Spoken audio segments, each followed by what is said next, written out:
അപ്പോൾ എൻ്റെ എല്ലാ യൂട്യൂബ് ഫാമിലിക്കും വീണ്ടും ഒരു വീഡിയോയിലേക്ക് സ്വാഗതം. ഇപ്പോൾ നമ്മൾ എയർപോർട്ടൊക്കെ ഇറങ്ങി. ഇതാണ് കേട്ടോ നമ്മുടെ റൂം എടുത്തിരിക്കുന്നത്. ഇവിടെയാണ് ലെമൺ ട്രീ എന്ന് പറയുന്ന ഇവിടെയാണ് നമ്മൾ റൂം എടുത്തിരിക്കുന്നത്. ഇവിടെ കണ്ടോ, ലെമണല്ല ഓറഞ്ചാണെന്ന് തോന്നുന്നു. നന്നായി പഴുത്ത് ധാരാളം നിൽക്കുന്നുണ്ട് കേട്ടോ ഇവിടെ. അപ്പോൾ ഞങ്ങളങ്ങനെ സൈഡിലൊക്കെ നിന്നു, ഫോട്ടോസൊക്കെ എടുത്തു.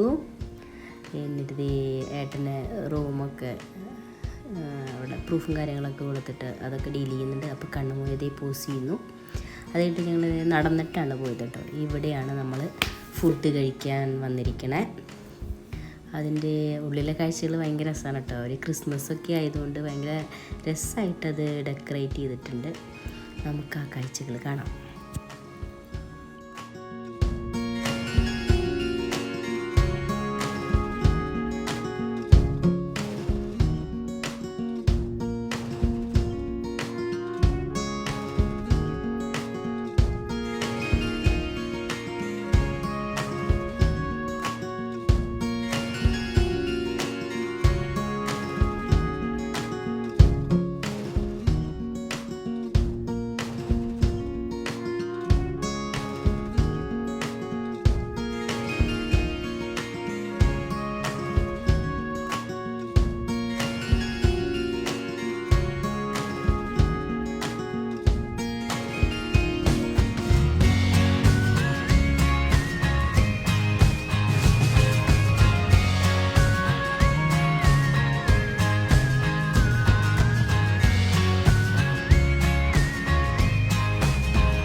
അങ്ങനെ കാഴ്ചകളൊക്കെ കണ്ടിരിക്കുമ്പോഴേക്കും നമ്മൾ ഓർഡർ ചെയ്ത ഫുഡ് വന്നിട്ടുണ്ട്.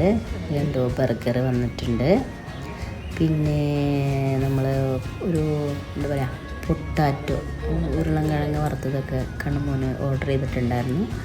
അത് എത്തിയിട്ടുണ്ട്. അതിൻ്റെ ഒപ്പം കുറച്ച് സാലഡ്, പിന്നെ പാസ്തയെക്കുറിച്ച് പറയുകയാണെങ്കിൽ പാസ്ത ഒരു രക്ഷയുണ്ടായിരുന്നില്ല. അതിൻ്റെ ആ വൈറ്റ് സോസൊക്കെ എന്ത് രസമാണെന്നറിയോ, ക്രീമൊക്കെ. അതിലിപ്പോൾ ഒരു ബ്രെഡൊക്കെ ഉണ്ട്. അവർ അവിടെ തന്നെ ചെയ്യണതാണെന്നൊക്കെ തോന്നുന്നുണ്ട്. അതൊക്കെ കൂടി മിക്സ് ചെയ്ത് കഴിക്കുമ്പോൾ അപ്പോൾ രക്ഷയില്ല. ബർഗറും അതെ കേട്ടോ, ബർഗർ നല്ല അടിപൊളി ബർഗറായിരുന്നു. ശരിക്കും നമുക്ക് ആ ഫുഡിൻ്റെ ടേസ്റ്റ് നമുക്ക് ഫീൽ ചെയ്യും. ചില സ്ഥലത്ത് കഴിക്കുമ്പോൾ ബർഗറൊക്കെ തന്നെയാണെങ്കിലും നമുക്ക് അത്രയ്ക്ക് അങ്ങോട്ട് ഇഷ്ടാവില്ലല്ലോ. പക്ഷേ ഇത് നമുക്ക് ശരിക്കും അതിൻ്റെ തനത് രുചി എന്നൊക്കെ പറയില്ലേ നമ്മൾ, അതുപോലെ ആയിരുന്നു.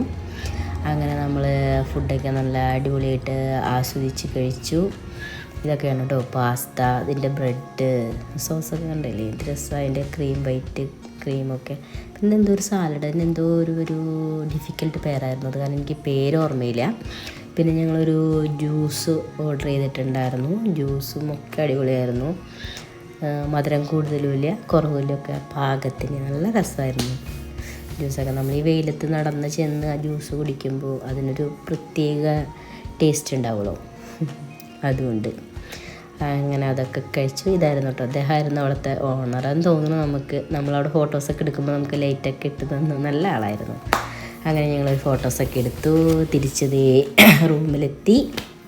എന്നിട്ട് അവിടെ നിന്ന് ഞങ്ങൾ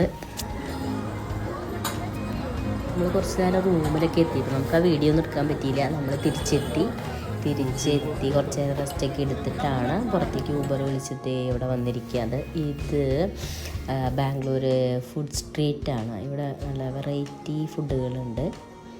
അപ്പോൾ ഞങ്ങൾ അതേ ഫുഡൊക്കെ ഇങ്ങനെ നോക്കി നടക്കുകയാണ്. അതിനിടയ്ക്കാണ് ഞാൻ റൈസ് കണ്ടത്. ഞാൻ എവിടെ റൈസ് കണ്ടാലും ഞാൻ വിടില്ല. അപ്പം ഞാനൊരു റൈസ് ഓർഡർ ചെയ്തു. പക്ഷേ റൈസ് നല്ല രസമായിരുന്നു കേട്ടോ. റൈസ് ഉണ്ട് അതിൽ, പിന്നെ തൈര് സെപ്പറേറ്റ് വെച്ചിട്ടുണ്ട്. അങ്ങനെയൊക്കെ ആയിട്ട് ഏട്ടനെന്താ വടാപ്പാവോ അങ്ങനെ എന്തോ ഓർഡർ ചെയ്തു. ഏട്ടനതും കഴിച്ചു. പക്ഷെ ഫുഡൊക്കെ ഭയങ്കര രസമായിരുന്നു കേട്ടോ. അതാണ് നമ്മൾ റൈസ് ഓർഡർ ചെയ്തത്. നമ്മൾ ലെമണും ഒരു മറ്റേ സവോളയൊക്കെ ഇങ്ങനെ എരിഞ്ഞൊക്കെ ഇട്ടിട്ട് രസമായിട്ട്. പിന്നെ പല തരത്തിലുള്ള ഫുഡുകളുണ്ട് കേട്ടോ ഇവിടെ. നമുക്ക് എല്ലാത്തിൻ്റെയും പേരൊന്നും അറിഞ്ഞുകൂടാ, ചിലതൊക്കെ നമ്മൾ ഫസ്റ്റ് ടൈമാണ് കാണുന്നത്. അപ്പം അങ്ങനെ ഫുഡിൻ്റെ കാഴ്ചകൾ എവിടെ പോയാലും ഈ സാധനം കണ്ടാൽ ഞാൻ അവിടെ സ്റ്റക്കാവും. സ്കൂളിൽ പഠിക്കുമ്പോൾ മുതൽ ലഹരിയാണെന്ന് പറയുന്നത്. നമ്മൾ പുളിയച്ചാറ്, പിന്നെ ചെറി, അവിടെ അപ്പുറത്ത് പൂക്കളൊക്കെ ഇരിക്കുന്നുണ്ട് കേട്ടോ. പിന്നെ നമ്മുടെ നാട്ടിലെ കാരയ്ക്ക പോലെ എന്തോ മിഠായി എന്ന് തോന്നുന്നു, ജാം, അങ്ങനെ അങ്ങനെ മറ്റേ കോലുമിഠായിയൊക്കെ ആയിട്ട് അങ്ങനെ നടന്നുകൊണ്ടിരിക്കുമ്പോഴാണ് നമ്മൾ ഇവനെ കണ്ടത്. അപ്പോൾ നമ്മൾ വിചാരിച്ചു ഇതൊന്ന് പരീക്ഷിച്ചാലോ, ഇതെന്തോ നമ്മൾ പോക്കുന്ന സമയത്ത് ആകെ പുകയും ഇതൊക്കെ കാണുന്നുണ്ട്, ഭയങ്കര ഫോഗ്. അപ്പോൾ നോക്കാമെന്ന് വിചാരിച്ചു. ഇത് സംഭവം എന്താ വെച്ചാൽ ഞാവലും പഴമാണ് കേട്ടോ. നമ്മുടെ ഞാവലും പഴം ഒരു മിക്സിയിലൊക്കെ ഇട്ട് എന്തോ സാധനം ചേർത്തിട്ട് ഇങ്ങനെ കടിച്ച് എല്ലാ സാധനമൊക്കെ ഇട്ടിട്ട് ചൂടുവെള്ളം ഒഴിക്കുമ്പോൾ ഇങ്ങനെ പുകക്കും. അത് കാണാൻ തന്നെ നല്ല രസമാണ്. അങ്ങനെ നമ്മളത് കഴിക്കാമെന്ന് വിചാരിച്ചു. അത് 2 ഓർഡർ ചെയ്തു. അത് അവർ ഡെക്കറേറ്റ് ചെയ്യുന്ന സംഭവം ഭയങ്കര രസമായിട്ട് കേട്ടത്. ഇത് കണ്ടാൽ തന്നെ ആൾക്കാർ വാങ്ങിച്ചു കഴിക്കും. അപ്പോൾ ആദ്യം ഏട്ടനാണ് കഴിക്കുന്നത്. ഏട്ടൻ കഴിച്ച് നോക്കിയിട്ട് എങ്ങനെയുണ്ടെന്ന് വിചാരിച്ച് ഞാൻ കഴിക്കാമെന്ന് വിചാരിച്ചു. ഏട്ടൻ കഴിച്ചിട്ട് പ്രത്യേകിച്ച് എക്സ്പ്രഷനൊന്നും എനിക്ക് തോന്നിയില്ല. അപ്പം ഞാൻ വിചാരിച്ചു ഓക്കെ എന്നാൽ കഴിച്ച് നോക്കാമെന്ന് വിചാരിച്ചിട്ട് ഞാനത് എൻ്റെ ഗ്ലാസ് ഞാനെടുത്തു. ഞാനത് തന്നെ ആദ്യം എടുത്ത് മൊത്തത്തിലെടുത്ത് കമത്തി. പക്ഷേ ഈ സാധനം ഇങ്ങനെയല്ല കഴിക്കേണ്ടായിരുന്നത്. അത് കാരണം അതിൻ്റെ എന്താ പറയുക, ഒരു കറയുണ്ടാവുമല്ലോ, അതെനിക്ക് ഭയങ്കരമായിട്ട് ഫീൽ ചെയ്തു. അത് കേട്ടാണ് ഏട്ടൻ പറയണം അങ്ങനെയല്ല, അതും അവർ മുളകും പൊടിയും ഉപ്പൊക്കെ ഇട്ടിട്ടുണ്ട്, അപ്പോൾ അത് വായ വെച്ച് കുടിക്കണം, അപ്പോഴാണ് അതിൻ്റെ ടേസ്റ്റ് അറിയുള്ളൂ. അപ്പോൾ ഞാൻ അങ്ങനെ കുടിച്ച് നോക്കി. അപ്പോൾ എനിക്ക് വലിയ കുഴപ്പം തോന്നിയില്ല. അങ്ങനെ ഞങ്ങളതൊക്കെ കഴിച്ചു. പിന്നെ അവിടെ നിന്ന് പോന്നു. കണ്ണമ്മോന് മറ്റേ പൊട്ടാറ്റോ ഫ്രൈ ഒക്കെ വാങ്ങിച്ചു കൊടുത്തു, സോസൊക്കെ ഒഴിച്ചിട്ടുള്ളത്. അങ്ങനെ കണ്ണമ്മോനും ഹാപ്പി. അതൊക്കെ കഴിച്ചു. ഞങ്ങൾ തിരിച്ച് പോരാള പരിപാടി ഉണ്ട് കണ്ടോ. ഇതാണ് അവിടുത്തെ ക്രൗഡ്. അത്യാവശ്യം നല്ല ക്രൗഡുണ്ട്. അപ്പോൾ ഇനി ഞങ്ങൾ തിരിച്ച് പോകാമെന്ന് വിചാരിച്ചു. ഇനി റൂമിൽ പോകണം. റൂമിൽ പോയി പിന്നെ റെസ്റ്റൊക്കെ എടുത്ത് ഇനി ബാക്കി കാഴ്ചകൾ നാളെ രാവിലെ പോയി കാണണം. ഒരു കസിനുണ്ട് അവിടെ, കസിനെയും കൂട്ടി നമ്മൾ പോവും. കണ്ടോ തിരിച്ച് വരുമ്പോൾ കാണാൻ ചെറിയൊരു കളിപ്പാട്ടമൊക്കെ വാങ്ങിച്ചു. ഞങ്ങൾ തിരിച്ച് വന്നു.